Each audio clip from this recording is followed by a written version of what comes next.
Hello, this is Dave. Uh, just a couple of quick thoughts for the people of Stray Nation.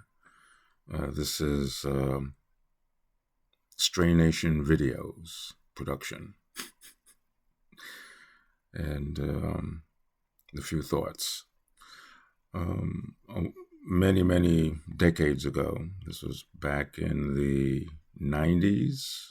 No, back in the 80s, I got a word from some people in Florida. It was a ministry there, and I'd done some training with them in reference to evangelism. And this was a word that they gave me. It was Isaiah 60, verse 1. Arise, shine, for your light has come, and the glory of the Lord is risen upon you. And verse 2 says, this was not part of the word they give, but this is actually a part of it. For behold, the darkness shall cover the earth, and deep darkness the people. But the Lord will arise over you, and his glory will be seen upon you. And I want to read another verse from Isaiah. This is Isaiah 42, 13 and 14. The Lord shall go forth like a mighty man. He shall stir up his zeal like a man of war. He shall cry out, yes, shout aloud. He shall prevail against his enemies. I have held my peace a long time. I have been still and restrained myself. Now I will cry like a woman in labor. I will pant and gasp at once. I will lay waste the mountains and hills and dry up all their vegetation. I will make the rivers, coastlands. I will dry up the pools. I will bring the blind by a way they did not know. I will lead them in paths they have not known. I will make darkness light before them, and crooked places straight. These things I will do for them, and not forsake them.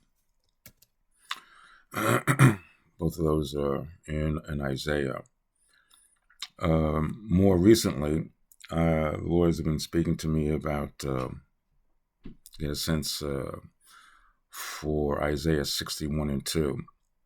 And dark times are coming. And but at the same time, it's going to be a time of great glory for the church, for the ecclesia, for the assembly, for the people of God, not only here, but around the world. That's my conviction at this point. That's what that means. I'd always wondered what Isaiah 61 meant. I mean, for me personally. And perhaps it wasn't a personal word, but I'm looking at it now, and I'm seeing it plus verse 2 as being a warning for the things to come. And there are tumultuous times ahead. We're in the middle of it. I think what presaged the notion of the dark times was the start of COVID, a bold move, okay, by the powers that be. And so with that kind of bold move, again, my conviction is that God never plays defense. He's always on offense. So that was a response to something that's happening in the background, that God is moving. He's moving mightily. And we don't see it much here in the West, in America. I see a little bit of it here and there. But there are great things that have been happening over the last couple of decades in the Islam world, in the Muslim world. The Muslim world is on fire for Jesus. China, the underground church, is on fire for Jesus. There's just a lot going on. Iran is on fire for Jesus in the underground church. You're talking about combined like hundreds of millions of people. Stuff is going on spiritually. We don't see it here because we're surrounded by our luxuries, we're the padding of accoutrements, just our lifestyles of excess. And that kind of shields us from these other things, and the American church is not known for its prayerfulness in these days. And so that's the warning, all right, that the dark times are coming. Deep, deep darkness is going to cover the land, but right beside it, alongside the deep, deep darkness, is going to be great, great glory, the glory of God. Great things are going to happen. And so as bad as things are going to get, there's a lot of reason to keep your chin up, because God he's busy, he's at work, and he doesn't lose. And so we need to stay focused on what the Lord is doing. And he is, as Isaiah says in 42, he is stirring himself up for war. And I believe it. I believe it. It looks like stuff in the Middle East is not going away, as we've been praying that it would, just for peace. But it's not going away. And we'll see ultimately what that is. And looks like Russia's continuing to be on the move. And we'll see what happens.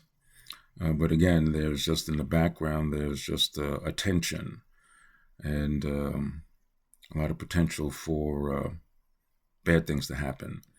But again, at the same time, God is on the move. And he never plays defense, and he doesn't lose. So it's imperative for us to keep our eyes on him. And that's one of the reasons why I started doing these videos. For anyone who wishes to listen, preparation. I've been talking a lot about the supernatural, a lot about prayer, the need for prayer, and that prayer is supernatural, if you want to believe it, because it is. And that's one of the ways to jump into preparation, spiritual preparation.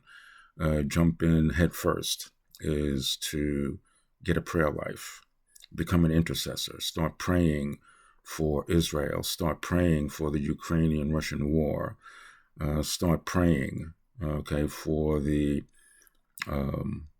church in other parts of the world, the underground church in China, the underground church in Iran, and for the underground church and all that's going on in the Muslim world. And there is a lot going on. Become an intercessor and be less concerned about yourself, and start focusing on what God is actually doing in other parts of the world. And again, trouble is coming. Well, trouble's already here, and it's going to get a bit worse. I don't know exactly how worse it's going to get, but if deep, deep darkness is any indication, when it gets hit, gets to the limit, then it's going to look like it might be pretty bad. But at the same time, there'll be such glorious things going on in terms of what God will be doing, that if you focus on him, it really just, the darkness is nothing.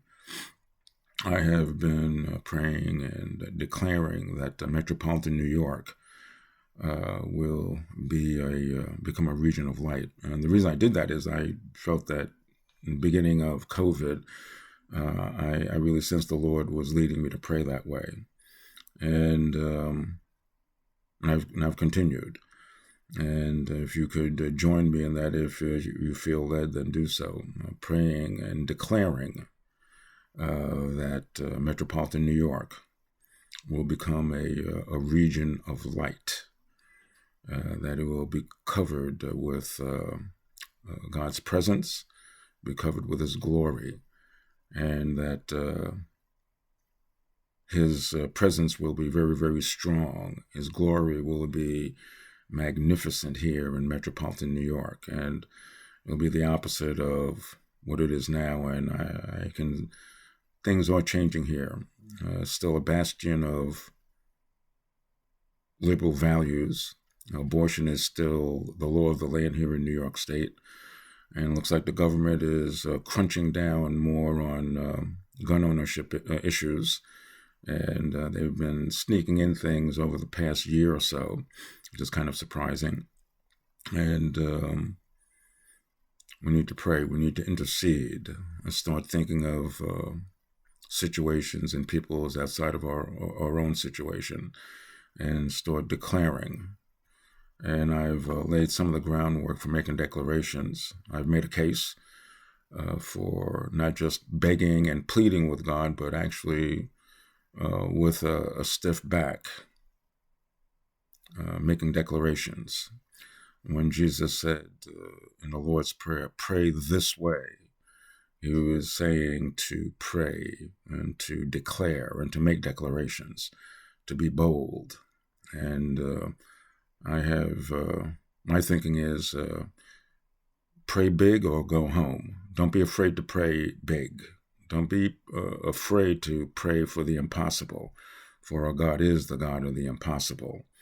And when Jesus says in the Lord's Prayer to pray this way, that is commonly known, has been known since the very beginning, New Testament times, that is the model to prayer. And the model there is to make declarations, to make decrees, and to pray boldly, for the impossible. And another point is this is in reference to something I talked about recently. You might be in a situation where you don't like somebody and you speak ill of them. It's bad enough that you think ill of somebody, but to speak ill of somebody, that's going a step beyond that, obviously. To speak ill of someone is to create a word curse. Bad-mouthing somebody, doing it habitually, as I said in my previous video, you're creating an antagonistic spiritual altar, and you're praying at this altar, and the words of the prayer are the bad-mouthing of this individual or people or group of people. And that essentially is playing patty cake with the Satan. And that's something you don't want to do. There's nothing that good comes from that. And what you do instead is you bless them. It's an individual, it might be a group of people. For whatever reason, you might have a good reason for bad-mouthing, but no, we are told to bless, not to curse. And creating a word curse is, again, just bad-mouthing someone habitually. You are word cursing somebody, and that's basically you're practicing witchcraft on them. If you're a follower of Jesus or whether you're not a follower of Jesus, that's what you're doing. And you're playing with antagonistic spiritual entities. There's nothing good that will come out for that.